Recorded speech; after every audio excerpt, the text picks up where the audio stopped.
నిజాయితీకి ఫలితం. ఒక చిన్న గ్రామముంది.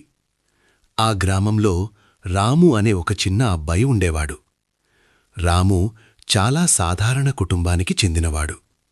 కాని అతనికి ఒక మంచి అలవాటు ఉంది. ఎప్పుడూ నిజం చెప్పడం. అది అతనికి చిన్నప్పటినుంచే తల్లి నేర్పిన పాఠం.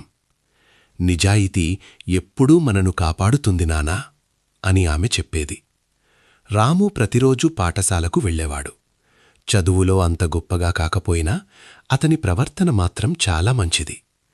అతని స్నేహితులు కొంతమంది ఉండేవారు. వాళ్లలో కొంతమంది కొంచెం అల్లరి పిల్లలు కూడా ఉన్నారు. ఒకరోజు పాఠశాల నుంచి ఇంటికి వస్తూ రాము దారిలో ఒక చిన్న పర్సు చూశాడు. ఆ పర్సులో కొంత డబ్బు, ఒక ఐడి కార్డ్ ఉన్నాయి. రాము ఆగిపోయాడు.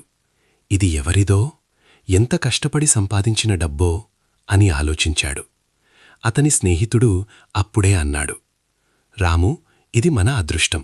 ఈ డబ్బు మనమే తీసుకుందాం. రాము క్షణం ఆలోచించాడు. డబ్బు ఉంటే ఇంట్లో ఆనందం, కొత్త పుస్తకాలు, కొత్త చెప్పులు అన్నీ కొనుక్కోవచ్చు.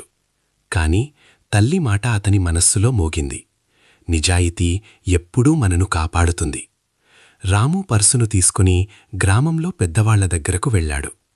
ఐడి కార్డు చూసి ఆ పర్సు ఎవరిదో తెలుసుకున్నారు. అది ఒక పేద రైతుకి చెందినదని తెలిసింది.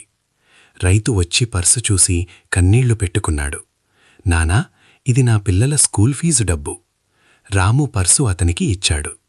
రైతు ఎంతో ఆనందపడ్డాడు. రైతు గ్రామస్తుల ముందు అన్నాడు, ఈ చిన్న అబ్బాయి నిజాయితీతో నాకు సహాయం చేశాడు. గ్రామ పెద్దలు రామును మెచ్చుకున్నారు. పాఠశాలలో కూడా రాముకు ఒక బహుమతి ఇచ్చారు. కాని రాము ముఖంలో అసలైన ఆనందం ఇంకేదో. తాను సరైన పని చేశానన్న తృప్తి. ఆ రోజునుంచి రాము గ్రామంలో అందరికీ ఆదర్శంగా మారాడు. చిన్న నిజాయితీ పెద్ద గౌరవాన్ని తెచ్చిపెట్టింది. నైతిక బోధ: నిజాయితీ మనకు వెంటనే లాభమివ్వకపోవచ్చు, కాని జీవితాంతం మన గౌరవాన్ని కాపాడుతుంది.